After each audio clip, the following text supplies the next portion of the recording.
안녕하십니까. 2014년 국민개정 추계 결과를 설명드리겠습니다. 먼저 지난 1월 23일 발표한 연간 GDP 속보치 수정사항을 말씀드리겠습니다. 2013년 국민개정을 확정하고 산업생산지수와 국제수지의 수정 내용, 기업 결산 자료 등 2014년 연간 기초자료를 추가로 반영함에 따라 2014년 연간 GDP 속보치 성장률이 일부 수정되었습니다. 분기별로는 전기 대비 성장률이 1, 4분기는 높아지고 3, 4분기와 4, 4분기는 낮아지는 변동이 있었으나 연간으로는 3.3%로 동일한 성장률을 기록하였습니다. 다음으로 경제성장 내용을 말씀드리겠습니다. 2014년 실질 국내 총생산 GDP는 건설 투자 증가율이 큰 폭 낮아졌으나 설비 투자가 증가로 전환하고 민간 소비와 수출이 증가세를 유지하면서 2013년 2.9%보다 높은 3.3% 성장하였습니다. 산업별로는 건설업이 증가세가 크게 둔화되었으나 제조업과 서비스업은 2013년보다 성장세가 다소 확대되었습니다. 분기별로 보면 전기 대비 성장률이 1, 4분기에 1.1%, 2, 4분기에 0.5%, 3, 4분기에 0.8%, 4, 4분기 0.3%의 흐름을 보였습니다. 2014년 중 실질 국민 총소득 GNI는 국제유가 하락 등에 따른 교역 조건 개선에 힘입어 전년 대비 3.8% 증가하여 GDP 성장률 3.3%를 상회하였습니다. 다음 경제 규모와 1인당 국민소득을 말씀드리겠습니다. 2014년 중 국내 총생산 명목 GDP는 1,485.1조 원으로 전년보다 3.9% 늘어났으며 미국 달러 기준으로는 환율 하락이 추가로 영향을 미치면서 8.0% 증가한 1조 4,100억 달러를 기록하였습니다. 1인당 국민 총소득은 28,180달러로 전년보다 2,001달러 증가하였습니다. 한편 가계의 구매력을 보여주는 지표인 1인당 국민 가계 총처분 가능 소득은 15,786달러로 전년보다 1,081달러 증가하였습니다. GDP 디플레이터 상승률은 유가 및 환율 하락 등으로 수출 상품 가격이 하락하면서 전년 0.9%보다 0.3%포인트 낮은 0.6%를 기록하였습니다. 총 저축률은 34.7%로 전년보다 0.4%포인트 상승하였으나 국내 총 투자율은 전년과 동일한 29%를 기록하였습니다. 가계 순저축률은 6.1%로 전년 4.9%에 비해 1.2%포인트 상승하였습니다. 이는 지난해 가계의 소비가 소득보다 덜 늘어난 데 따른 것입니다. 이상으로 2014년 국민개정 추계 결과를 설명드렸습니다. 다음 질문 있으시면 성심껏 설명해 드리겠습니다. 질문하실 분들은 마이크 앞으로 나오셔서 소속과 성명을 말씀해 주시기 바랍니다. 네, 저 연합인포맥스의 오준우 기자입니다.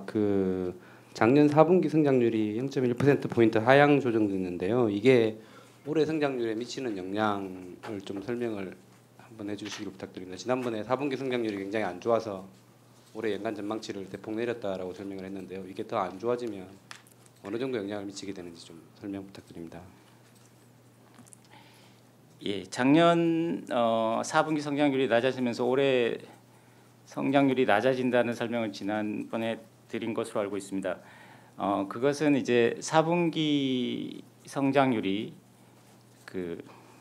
4분기 성장률이 낮아지면서 2015년 성장의 베이스가 되는 4분기 성장의 그 수준이 낮아지는 것을 의미하기 때문에 2015년의 그 출발점이 낮아지면서 똑같은 성장을 하더라도 2015년 성장률을 좀 낮출 수 있는 요인이 된다. 그런 측면에서 설명드린 것인데요. 그런 측면도 있지만 2014년 4, 4분기 성장률은 아시다시피 여러 가지 불규칙 요인이 작용하였습니다. 정부 지출 축소라든가 그 윤달 효과라든가 좀 크진 않았지만 단통법이라든가 이런 불규칙 요인에 의해서 낮아진 측면이 있기 때문에 그것은 2015년에는 그 기저 효과 베이스가 더 낮아지면서 낮아지면서 다음 분기에는 성장률이 높아질 수 있는 기저효과로 작용할 수 있는 여지가 있어서 이 올해 성장에는 그것에 대해서 판단을 해봐야 된다. 이제 하락 요인과 상승 요인이 되는 측면이 각각 생각할 수 있다. 이렇게 말씀드릴 수 있겠습니다. 예, 머니투데이 방송의 임명찬 기자입니다. 그 가처분 소득이 크게 늘었는데 민간 소비 증가율이 좀 지지부진하고 저축률만 높아지는 현상이 나타나는데 이거 어떻게 좀 보면 좋을지 설명 좀 부탁드립니다. 저축률이 높아진다는 것에 대한 이제 평가의 문제인데요. 기본적으로 저축률이 높아진다는 것은 소비의 평탄화가 가능하다. 왜냐하면 소비를 안정적으로 유지해 나갈 수 있는. 그래서 기본적으로 저축률이 높아지는 것은 경제 안정성 면에서는 긍정적이라고 생각됩니다. 기본적으로는 그런 내용이 있는데 최근에 여러분 뭐 여러 기사에서 보셨듯이 그 여러 가지 요인으로 그 가계의 소비 성향이 낮아지는 부분은 경기적으로는 조금 부담이 되는 측면이 될 수도 있다. 이렇게 말씀드릴 수 있겠습니다.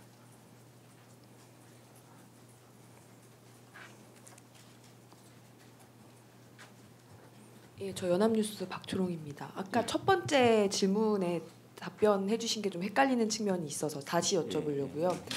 그 첫 번째 질문을 했던 이유는 그 지난번에 설명을 하실 때 4분기 성장률에 대해서 그러니까 올해 성장률 전망치를 낮추면서 그 낮춘 주요 이유로 그 아까 말씀하신 베이스가 낮아져서 그래서 낮췄다는 측면이 컸잖아요.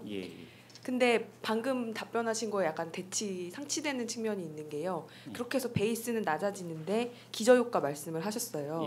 근데 그게 동시에 나타나는 건지 좀 약간 이해가 잘 안 돼요. 그래서 그 부분을 좀 더 좀 명확하게 설명을 좀 다시 해주셨으면 좋겠거든요. 왜냐하면 지난번에 성장률 전망치를 낮추면서 저희가 이해한 바로는 그 4분기가 낮아졌으면 더 이렇게 낮아져야 되는 거거든요. 왜냐하면 출발점이 더 뒤로 밀렸다고 했으니까요. 근데 아까 방금은 또 그 기저효과를 말씀하셔가지고요. 이해가 좀 잘 안 돼서요. 네.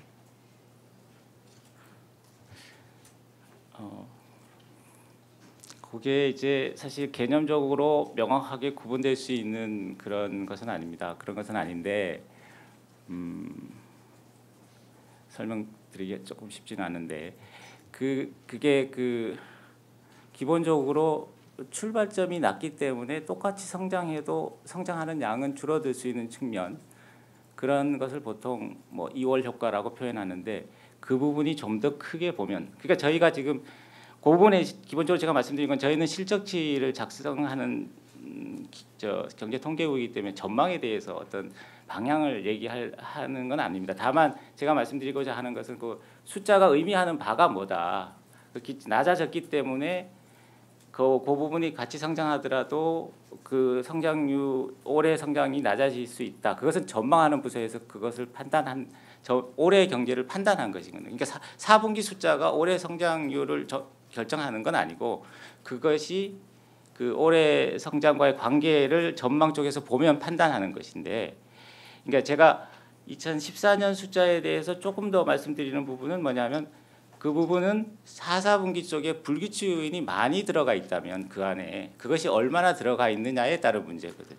그게 많이 들어가 있다면 그 부분은 올해 불규칙한 거니까, 불규칙적이었으니까 그것은 올해 정상적으로 그냥 돌아오면 회복될 수 있는 측면이 있다. 그 두 가지가 경제의 움직임 안에는 같이 복합적으로 작용하고 있다는 말씀을 드린 겁니다.